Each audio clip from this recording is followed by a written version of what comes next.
As an education consultant +2 കഴിഞ്ഞിട്ടും degree കഴിഞ്ഞിട്ടുമുള്ള കുട്ടികളും അവരുടെ പാരൻസുമാണ് എൻ്റെ മുമ്പിൽ എത്തിപ്പെടാറില്ലേ. അവർ ചോദിക്കുന്നൊരു ചോദ്യമുണ്ട്, ചേച്ചി വിദേശത്ത് പോയി പഠിക്കുമ്പോൾ ഏത് കോഴ്സ് എടുത്താലാണ് പെട്ടെന്ന് ജോലിയിൽ പ്രവേശിക്കാൻ പറ്റുക എന്നുള്ളത്. എന്നാലൊരു കുട്ടി ജനിക്കുമ്പോൾ തന്നെ പാരൻസിന് വളരെ ആകാംക്ഷയാണ്. അവൻ്റെ LKG പഠനം തുടർന്നുള്ളതും 10ാം ക്ലാസ്സൊക്കെ എത്തുമ്പോഴേക്കും പാരൻസ് അവരുടെ ലൈഫിലെ എല്ലാ കാര്യങ്ങളും മാറ്റിവെച്ച് കുട്ടിയുടെ പഠനത്തിൽ കുട്ടിയോടൊപ്പം തന്നെ ഇരുന്ന് പഠിക്കുന്ന ഒരു ടെൻഡൻസിയാണ് ഇപ്പോൾ ഉള്ളത് കേട്ടോ. അതായത് ജനിക്കും മുമ്പൻ മകനെ ഇംഗ്ലീഷ് പഠിപ്പിക്കണമെന്നതിനാൽ ഭാരതൻ പേറങ്ങ് ഇംഗ്ലണ്ടിലാക്കി ഞാൻ കേട്ടിട്ടില്ലേ, അതുപോലെ. എന്നാൽ +2 എത്തി, ഡിഗ്രി എത്തി, അവരെന്നോട് ചോദിക്കുന്ന ചോദ്യത്തിന് എനിക്കൊരു മറുപടി കൊടുക്കുക എന്ന് പറയുന്നത് അത്ര എളുപ്പമല്ല. കാരണം കുട്ടിക്ക് അഭിരുചിക്കനുസരിച്ചുള്ള കോഴ്സ് ചൂസ് ചെയ്യാൻ വേണ്ടിയിട്ട് ഞാൻ അതിലാളല്ല എന്നത് തന്നെയാണ് സത്യം. അങ്ങനെയാണെങ്കിൽ എങ്ങനെയാണ് ചെറുപ്പം തൊട്ടേ കുട്ടിയുടെ അഭിരുചി കണ്ടെത്തുക? അതിനനുസരിച്ച് ആ കുട്ടിയുടെ ബ്രെയിൻ ഡെവലപ്മെൻറ്റ്, അവർക്ക് പറ്റിയ കോഴ്സ് ചൂസ് ചെയ്യാൻ ചെറുപ്പം തൊട്ടേ നമുക്ക് പാരൻസിനെ സഹായിക്കാൻ വേണ്ടിയിട്ട് ഒരു കാര്യം ഞാനിവിടെ നിങ്ങൾക്ക് ഇൻട്രൊഡ്യൂസ് ചെയ്ത് തന്നാലോ? യെസ്, വായോ. ഇത് ആക്ച്വലി ടെസ്റ്റ് നമ്മൾക്ക് എല്ലാവർക്കും ഡൗട്ട് ഉണ്ടാവുമല്ലോ, ഇത് ആരാണ് കണ്ടുപിടിച്ചത്, എന്താണ് സംഭവം എന്നുള്ളത്. ഡോക്ടർ ഹെറാൾഡ് ക്യൂമിൻസ് എന്ന് പറയുന്ന ഒരു വ്യക്തിയാണ് വർഷങ്ങൾക്ക് മുമ്പ് ഇത് കണ്ടുപിടിച്ചത്. അതായത് ഫിംഗർ പ്രിന്റ്സും ബ്രെയിൻ മാവും തമ്മിലുള്ള കണക്ഷൻ. ഇതിന് നമ്മൾ പറയുന്നത് ഡെർമറ്റോഗ്രാഫിക് മൾട്ടിപ്പിൾ ഇന്റലിജൻസ് ടെസ്റ്റ് എന്നാണ് ബ്രെയിൻ മാപ്പിംഗിന് പറയുക. അപ്പം ഇതിലൂടെയാണ് നമ്മൾ ഈ കാര്യങ്ങളെല്ലാം ഐഡന്റിഫൈ ചെയ്യുന്നത്. ഇപ്പൊ മാം പറഞ്ഞില്ലേ, ഓസ്ട്രേലിയയിലൊക്കെ ഇത് യൂസ് ചെയ്യുന്നുണ്ട്. അപ്പൊ ഇപ്പൊ ഒളിമ്പിക്സിൽ വരെ നമ്മുടെ കൈനസ്തെറ്റിക് എബിലിറ്റി ഐഡന്റിഫൈ ചെയ്യാൻ വേണ്ടി ഇത് യൂസ് ചെയ്യുന്നുണ്ട്.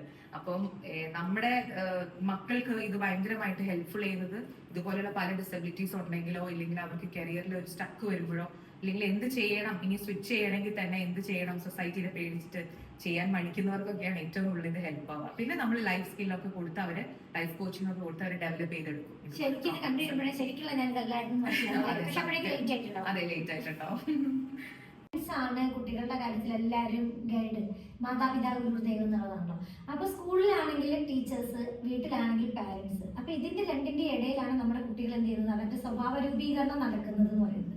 ഈ സ്വഭാവ രൂപീകരണം എന്ന് പറയുമ്പോൾ കുട്ടികൾക്ക് എന്താ പറയാ, അവർക്ക് ഒരിക്കലും അവരുടെ ഇഷ്ടത്തിന് മുമ്പോട്ട് പോകാൻ വേണ്ടി പറ്റുന്നില്ല. ഒന്നെങ്കിൽ ഇവിടെ ടീച്ചേഴ്സ് ഉണ്ടാവും, വീട്ടിൽ വന്നു കഴിഞ്ഞാൽ പാരന്റ്സ് ഉണ്ടാവും. പക്ഷെ കുട്ടിക്ക് കുട്ടിയുടേതായിട്ടുള്ള ഇഷ്ടങ്ങളും കാര്യങ്ങളും ഉണ്ടാവും. അപ്പൊ അതിനനുസരിച്ചൊരു സെറ്റിൽ എന്ന് പറയുന്ന പിള്ളേരെ സംബന്ധിച്ച് എന്താണ് അവർക്ക് നമ്മൾ കൊടുക്കുന്നത് 18 വയസ്സ് കഴിഞ്ഞിട്ട് എന്റെ പ്രായപൂർത്തിയാവട്ടെ എന്ന്. അപ്പൊ ഈ പ്രായപൂർത്തിയായി കഴിയുമ്പോഴേക്കും ഈ കുട്ടിക്കുള്ള ഈ അഭിരുചികളൊക്കെ മനസ്സൊന്ന് നശിച്ചു പോയിട്ടുണ്ടാകും. കുട്ടിക്ക് ഇഷ്ടമുള്ള കാര്യങ്ങളൊന്നും ചെയ്യാൻ യാതൊരു ഫ്രീഡം പാരന്റ്സ് ആണെങ്കിലും കൊടുക്കില്ല. കാരണം അവൻ എടുക്കുന്ന ഡിസിഷൻ എല്ലാം റോങ് ആണ്. കാരണം ഈ ഒരു ചെറുപ്പത്തിൽ നീ പറയുന്നതൊക്കെ റോങ് ആണെന്നാണ് പറയുന്നത്. പക്ഷെ സാർക്ക് എങ്ങനെയാണ് ആ ഒരു ഇതിനെ എങ്ങനെയാണെന്ന് പറഞ്ഞതിൽ തന്നെ അതുണ്ട്. കാരണം പാരന്റ്സ് അത് ഇനീഷ്യലി ഐഡന്റിഫൈ ചെയ്തില്ലെങ്കിൽ ഒത്തിരി ബുദ്ധിമുട്ടുണ്ട്. കാരണം നമ്മുടെ അഭിരുചിക്ക് അനുസരിച്ചിട്ട് ചെയ്യുമ്പോൾ മാത്രം നമുക്ക് സന്തോഷം ഉണ്ടാവുള്ളൂ. അൾട്ടിമേറ്റ്ലി ലോകത്തിൽ 80% ആൾക്കാർ ജോലി ചെയ്യുന്നത് സന്തോഷമില്ല എന്ന് പറയുന്നത്. കാരണം അവർക്ക് ഇഷ്ടപ്പെട്ടുള്ള ജോലിയല്ല. അപ്പൊ നമ്മളുടെ തലച്ചോറിന്റെ ഉള്ളിലുള്ള ലോബ്സിന്റെ ന്യൂറോൺസ് അനുസരിച്ചിട്ടാണ് ഈ പറയുന്ന ഇതെല്ലാം കിടക്കുന്നത്, അഭിരുചിയെല്ലാം. അതിനെ നേരത്തെ തിരിച്ചറിഞ്ഞിട്ട് ആ ഒരു കറക്റ്റ് പാത്തിലോട്ട് ഗൈഡ് ചെയ്ത് വിടുമ്പോൾ ആ കുട്ടി ശരിക്കും ഇഷ്ടമുള്ളൊരു ജോലിയാണ് ചെയ്യാൻ പോകുന്നത്. അത് പാഷൻ ഇൻടു പ്രൊഫഷൻ ആക്കാൻ പോവാണ്.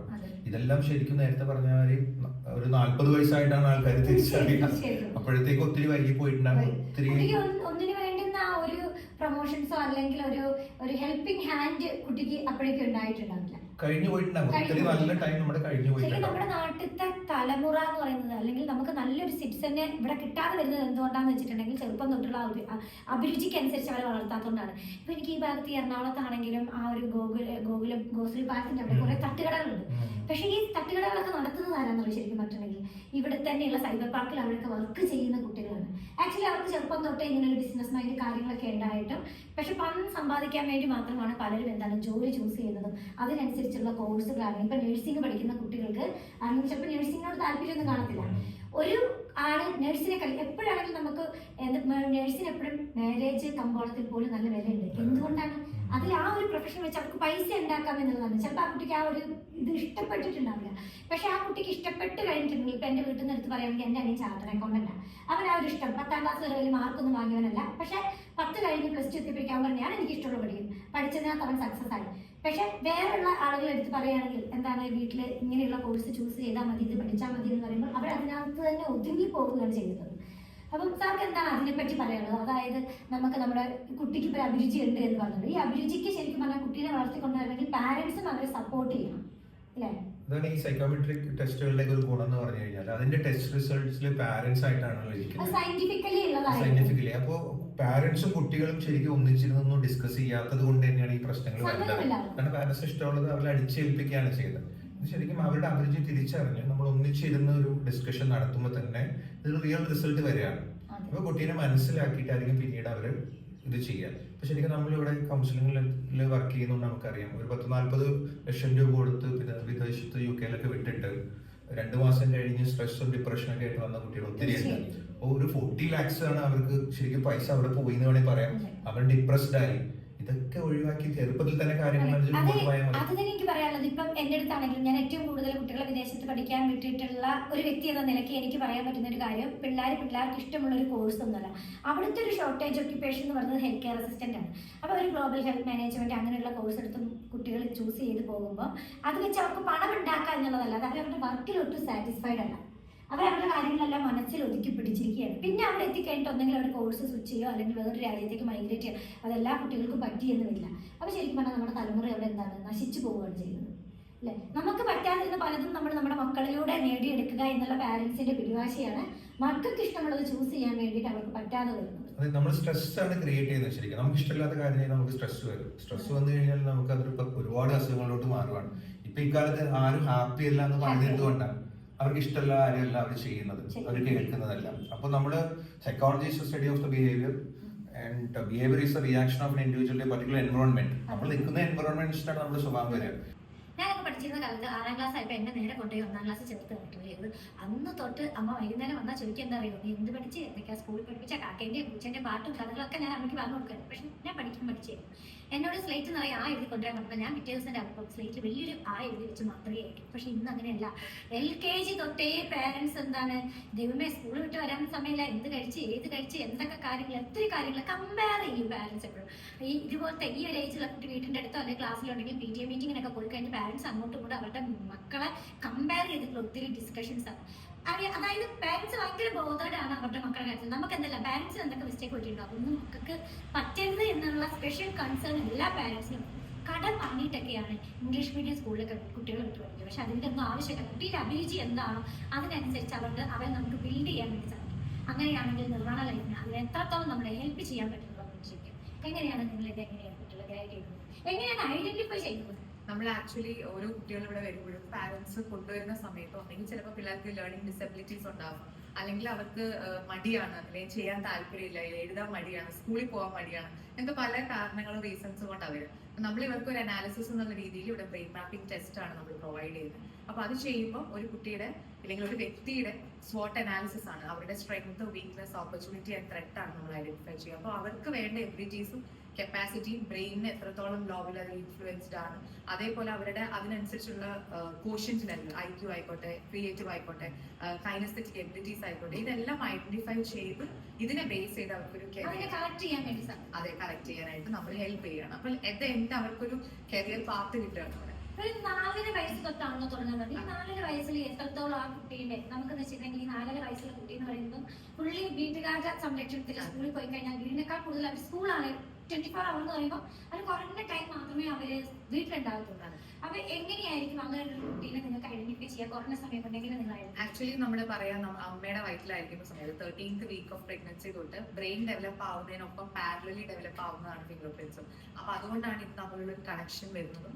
ഇതിലൂടെ നമ്മൾ ഈ കാര്യങ്ങളെല്ലാം ഐഡന്റിഫൈ ചെയ്യുന്നു ബ്രെയിൻ ലോഗുമായിട്ടുള്ള കണക്ഷനിലൂടെ. അപ്പൊ നമ്മൾ ഈ കുട്ടിയുടെ കപ്പാസിറ്റി അറിഞ്ഞു കഴിഞ്ഞാൽ ഒരു 4.5 വയസ്സ് തൊട്ട് 7-8 വയസ്സ് വരെയുള്ള കുട്ടികളുടെ പാരന്റ്സ് വരുമ്പോൾ ശരിക്കും ഇത് പാരന്റിങ്ങിനാണ് ഹെൽപ്ഫുൾ ആവുന്നത്. അവർക്ക് എങ്ങനെ അവരെ പ്രോപ്പറായിട്ട് ഗൈഡ് ചെയ്യണം. ചിലപ്പോൾ ടാക്രൻസ് ഉള്ള മക്കളുണ്ടാവും, ഇമോഷണലി ഹൈ ആയിട്ടുള്ള കുട്ടികളുണ്ടാവും, ഭയങ്കരമായിട്ട് എരിവും പുളിയും മധുരം കഴിക്കുന്ന പിള്ളേരായിരിക്കും, ചിലപ്പോൾ അവർ ADHD കാറ്റഗറിയിലുള്ളവരായിരിക്കാം. പക്ഷെ അവർക്ക് അത് ഐഡന്റിഫൈ ചെയ്യാൻ പറ്റാതെ നമ്മൾ പിള്ളേരുടെ വാശി മാനേജ് ചെയ്യാനായിട്ട് ഇതെല്ലാം കൊടുക്കുമ്പോൾ ലേറ്റർ ഓൺ ഇത് ഐഡന്റിഫൈ ചെയ്ത് ഈ പ്രോബ്ലം വലിയൊരു സീരിയസ് ഇഷ്യൂലോട്ട് പോകുന്നതിന് മുൻപ് ഒരു ഗൈഡൻസ് പോലെ, ഒരു റെഫറൻസ് പോലെ മുന്നോട്ട്. അതായത് കുട്ടി എന്തെങ്കിലും മിസ്റ്റേക്ക് ഒക്കെ കാണിക്കുമ്പോൾ നമ്മൾ പാരന്റ്സിനെ അങ്ങോട്ടും ഇങ്ങോട്ടും പഠിച്ചാറുണ്ട്. നല്ല ചെയ്ത അമ്മ കുട്ടി, ചീത്ത ചെയ്ത അച്ഛൻ കുട്ടി, അതായത് മൊത്തം നട്ടാ കുമ്പളം മുളയ്ക്കുക എന്നൊക്കെ ചോദിച്ചിട്ട് നമ്മൾ ഇതാക്കാറുണ്ട്. പക്ഷെ അതിന്റെ ഒന്നും ആവശ്യമില്ല. നമുക്ക് കുട്ടിക്ക് ആ ഒരു ബ്രെയിൻ ഡെവലപ്മെന്റിന്റെ സമയത്ത് തന്നെ നമ്മൾ പ്രോപ്പർ ആയിട്ട് അവരുടെ എബിലിറ്റിയും ഡിസബിലിറ്റി ഐഡന്റിഫൈ ചെയ്യാനായിട്ട് അതിനനുസരിച്ച് മോൾഡ് ചെയ്യാൻ പറ്റുന്നുണ്ട്.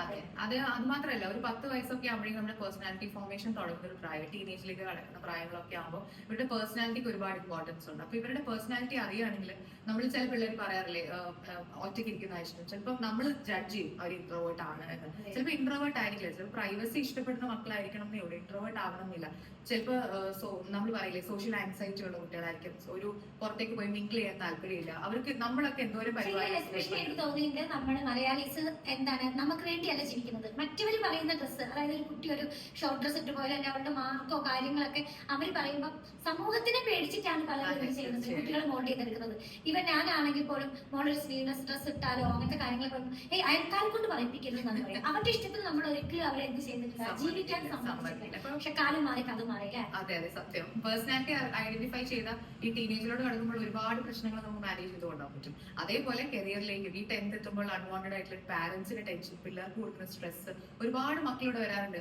എക്സാം കഴിയുമ്പോൾ റിസൾട്ട് വരുന്നത് ഓർത്ത് പേടിച്ചിട്ട് അസുഖങ്ങൾ വരുന്ന, സ്ട്രെസ്സും ഡിപ്രഷൻ വരുന്ന കുട്ടികളൊക്കെ വരാറുണ്ട്. അപ്പോഴൊക്കെ നമ്മൾ കൗൺസിലിംഗ് പറയും. ഈ ഒരു ചെറിയ ഏജില് കൗൺസിലിംഗ് ഒക്കെ കൊടുത്ത് അവർക്ക് അതിന് വേണ്ട തെറാപ്പീസ് എടുത്ത് അവരെ ഇതിൽ നിന്ന് റിക്കവറി ചെയ്യിപ്പിച്ചെടുക്കുകയാണ്. നമുക്കൊരു പനി വന്നാൽ തലവേദന വന്നാൽ നമ്മൾ അതൊക്കെ ഗുളികയൊക്കെ കഴിച്ചിട്ട് നമ്മൾ അത് മാനേജ് ചെയ്ത് കൊണ്ടുപോകും അല്ലേ. പക്ഷെ നമുക്ക് മനസ്സിലുണ്ടാകുന്ന ഒരു കാര്യം തീർച്ചയായിട്ടും മനസ്സ് തുറന്നു തന്നെ മറ്റൊരാളോട് സംസാരിച്ച് കഴിഞ്ഞിട്ടുണ്ടെങ്കിൽ മാത്രമേ നമുക്ക് എന്താണ് നമ്മുടെ പ്രശ്നം എന്ന് മനസ്സിലാക്കി അതിനൊരു സൊല്യൂഷൻ കണ്ടെത്താൻ സാധിക്കും. അതെ, ഇത് ആക്ച്വലി നമ്മുടെ നാട്ടിൽ മാത്രമേ ഇത് കുറച്ച് ലേറ്റ് ആയിട്ടുള്ളൂ. പുറം നാടുകളിൽ കമ്പനികളിലൊക്കെ, വിദേശങ്ങളിലൊക്കെ നമ്മുടെ UK ആണെങ്കിലും ഓസ്ട്രേലിയ ആണെങ്കിലും എന്റെ 2 സിസ്റ്ററും അതുപോലെ തന്നെ ബ്രദറും ഒക്കെ വിദേശത്താണ്.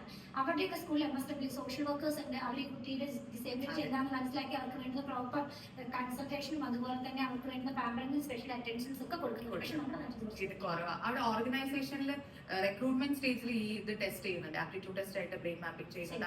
അവർക്ക് ഇപ്പൊ പല എൻട്രൻസ് എക്സാമുകളിൽ പോലെ ഈ ആപ്റ്റിറ്റ്യൂഡ് ടെസ്റ്റ് ഉണ്ട്. അതെ അതെ, പക്ഷെ അത് നോക്കുമ്പോഴാണ് മനസ്സിലാവും നമ്മൾ പഠിച്ച ആ ഒരു ഇതുമായിട്ട് യാതൊരു ബന്ധമില്ലാത്ത അഭിരുചിയാണ് കുട്ടികൾക്ക് ഉണ്ടാവുന്നത്. ഇപ്പൊ നമുക്ക് ഉദാഹരണമായിട്ട് പറയുകയാണെങ്കിൽ തന്നെ ഇപ്പൊ ഒരു BA മലയാളം അല്ലെങ്കിൽ BA ലിറ്ററേച്ചർ എടുത്ത കുട്ടി ഒരിക്കലും ഒരു കഥാകാരനോ കവിയത്രിയോ ഒന്നും അല്ല ആവുന്നത്. അവർക്ക് വേറെ അഭിരുചി ഉണ്ടെങ്കിൽ അവർ അതിൽ കൂടെ അവരുടെ ടാലന്റ് എന്ത് ചെയ്യാണ് ചെയ്യുന്നത്. അതിനാണ് ഈ ബ്രെയിൻ മാപ്പിംഗ് എന്ന് പറയുന്ന ടെസ്റ്റ്. കുറച്ചും കൂടെ നേരത്തെ നമ്മൾ അത് കണ്ടെത്തി നമ്മൾ പ്രോത്സാഹിപ്പിക്കുകയാണെങ്കിൽ ഇതിനേക്കാൾ മെച്ചപ്പെട്ട ഒരു തലമുറയെ നമുക്ക് കിട്ടുന്നതാണ് പറയുന്നത്. തീർച്ചയായിട്ടും. നല്ലോണം പഠിക്കുന്ന അല്ലെങ്കിൽ പഠിച്ചുകൊണ്ടിരുന്ന കുട്ടി പരീക്ഷ എഴുതി കഴിഞ്ഞിട്ട് വീട്ടിലെത്തിയപ്പോൾ അമ്മ ചോദിച്ചു എങ്ങനെ മാർക്കൊക്കെ ഉണ്ടാവില്ല. മാർക്കൊക്കെ ഉണ്ടാവും, പക്ഷെ എന്താണ് പേപ്പർ വന്നപ്പോൾ മാർക്ക് ഭയങ്കര കമ്മിയാണ്. അതായത് കുട്ടിക്ക് മനസ്സിലുള്ള കാര്യങ്ങളൊക്കെ പ്രസന്റ് ചെയ്യാൻ പറ്റില്ല. അങ്ങനെയൊക്കെ ഫേസ് ചെയ്യുന്ന ഒത്തിരി പിള്ളേരാണ്. അപ്പൊ ഏതൊക്കെ തരത്തിലുള്ള ഇതാണ് തെറാപ്പീസ് ആണ് ഇവിടെ നമുക്ക് ഇങ്ങനെയുള്ള കുട്ടി പ്രൊമോട്ട് ചെയ്യുന്നത്? നമ്മൾ ആക്ച്വലി ഇവിടെ കുട്ടികളോട് ചോദിച്ചു കഴിയുമ്പോൾ മനസ്സിലാവണല്ലേ, 10th-ലും 12th-ലൊക്കെ നല്ല മാർക്ക് മേടിച്ച കുട്ടികൾ പെട്ടെന്നൊരു ഫിയർ ഇൻഡ്യൂസ്ഡ് ആയിട്ട് അവർക്ക് പെർഫോം ചെയ്യാൻ പറ്റുന്നില്ല. അപ്പൊ നമ്മൾ കൂടുതൽ കുട്ടികളായിട്ട് ചോദിക്കുമ്പോൾ അവർ പറയുന്നത് അവര് അവിടെ കമ്പയർഡ് ആവാണ്, അല്ലെങ്കിൽ അവരവിടെ ഇതിന് കിട്ടിയില്ലെങ്കിൽ ഇനി എന്താകും, എന്റെ ലൈഫ് തീർന്നല്ലോ, അങ്ങനത്തെ ഒരു ഫിയർ എവിടെന്നോ മേ ബി പാരന്റ്സിന്റെ ആയിരിക്കാം, അല്ലെങ്കിൽ അവരുടെ പിയർ പ്രഷർ അവരുടെ പിയേഴ്സിന്റെ ഇടയിൽ നിന്നായിരിക്കാം. അങ്ങനെയൊക്കെ നമ്മുടെ അടുത്ത് ഒരു പ്രോബ്ലം ആണെങ്കിൽ സോൾവ് ചെയ്ത് വന്നിട്ട് ലാസ്റ്റ് തെറ്റ് ആൻസർ എഴുതി വെക്കുന്നവരുണ്ട്. ഇവിടുന്ന് ഉത്തരം എഴുതി ഇങ്ങോട്ട് എഴുതി വെക്കാൻ ആ ഒരു ഫിയർ അവർക്ക് അറിയില്ല എന്തുകൊണ്ടാണ്. ചില പിള്ളേർ ഫുള്ള് ഇരുന്ന് പഠിച്ചിട്ട് ക്വസ്റ്റ്യൻ പേപ്പർ കയ്യിൽ കിട്ടുമ്പോഴത്തേക്കും എല്ലാം മറന്ന് ബ്ലാങ്ക് ആയി പോണവർ വരെയുണ്ട്. അപ്പൊ നമ്മള് എന്താണോ അവരുടെ റൂട്ട് കോസ്, എപ്പോഴും ഒരു റൂട്ട് കോസ് ഉണ്ടാവും, അത് ഫൈൻഡ് ഔട്ട് ചെയ്തിട്ട് അതിന് വേണ്ടിയിട്ട് തെറാപ്യൂട്ടിക് സെഷൻസ് എടുത്ത് നമ്മൾ കൗൺസിൽ ചെയ്ത് പിള്ളേരെ മാറ്റിയെടുത്ത് കേസസ് ഉണ്ടായിട്ടുണ്ട് ഇവിടെ. ചിലപ്പോഴൊക്കെ ഞാൻ ചിന്തിക്കാറുണ്ട്, എന്താ പറയാ, എന്റെ അച്ഛനും അമ്മയും കേട്ടോ, അച്ഛനും അമ്മയാണെങ്കിൽ അവർ ഭയങ്കര പഠിപ്പിച്ചിട്ടായിരുന്നു. അപ്പം അവർ നല്ലോണം പഠിച്ചിരുന്നത് കൊണ്ട് തന്നെ ഞങ്ങൾ നല്ലോണം പഠിക്കണം. ഞാൻ എന്താ പറയാ, വീട്ടിൽ ഓരോരുത്തർക്കും ഓരോ ക്യാരക്ടർ ആയിരിക്കുമല്ലോ, പലർക്കും പല അഭിരുചികളുമാണ് ഉണ്ടാകുക. അപ്പൊ എന്നെ സംബന്ധിച്ച് ഞാൻ പഠിക്കാൻ നല്ല പഠിച്ചായിരുന്നില്ല, ഞാൻ നാവ് കൊണ്ടല്ല ഞാൻ നേടിയെടുക്കുമായിരുന്നു.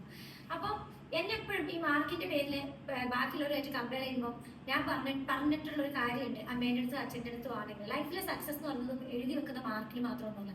നമുക്ക് എന്തെങ്കിലും ഒരു ടാലന്റ് ഉണ്ടെങ്കിൽ ആ ഒരു ടാലന്റ് നമ്മൾ ചെറുപ്പത്തിൽ ഐഡന്റിഫൈ ചെയ്ത് അതിനെ നല്ല രീതിയിൽ പരിപോഷിക്കുകയാണെങ്കിൽ തീർച്ചയായിട്ടും സക്സസ്ഫുൾ ആയിട്ടുള്ള ലൈഫ് ആയിരിക്കും അല്ലെ. അപ്പൊ ഇവിടെ പാരന്റ്സിനാണെങ്കിൽ ഇത്തരത്തിലുള്ള പാരന്റ്സ് ഉണ്ടല്ലോ, അതായത് പരീക്ഷയ്ക്ക് മാർക്ക് വാങ്ങിയാൽ മാത്രമേ കുട്ടീന്റെ ലൈഫ് അല്ലെങ്കിൽ കരിയർ സെറ്റിൽ ആവൂ എന്ന് ചിന്തിക്കുന്ന പാരന്റ്സ് ഉണ്ട്.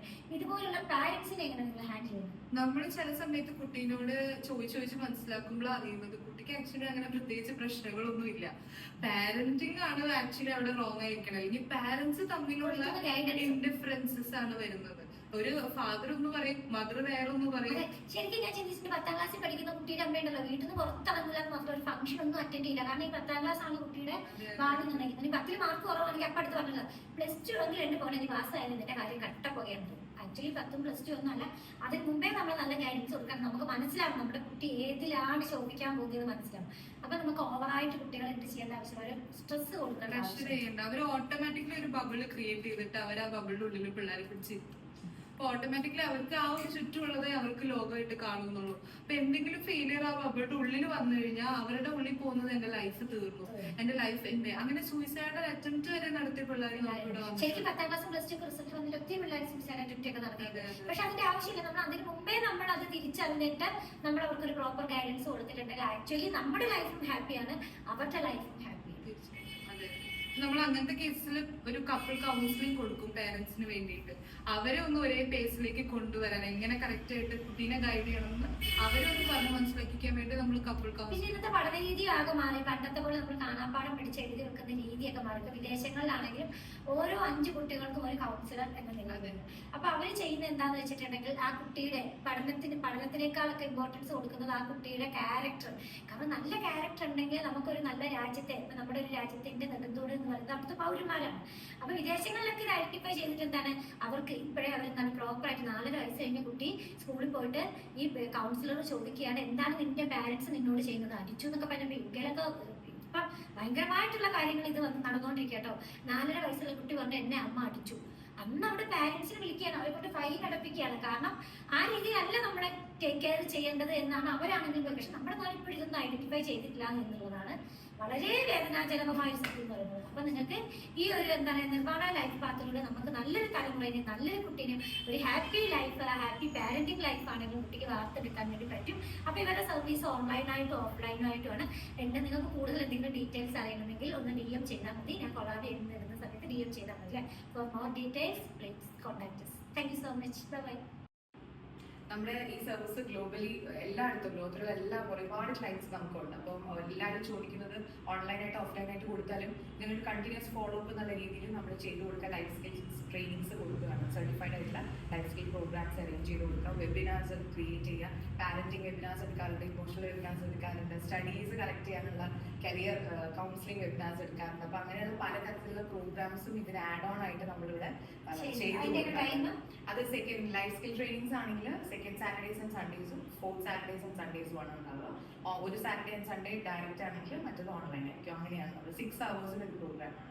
അപ്പൊ എന്തായാലും ഇതൊക്കെ കണ്ടക്ട് ചെയ്ത് നമുക്കൊരു ഹാപ്പി ഫേസ് ഉണ്ടാവില്ല.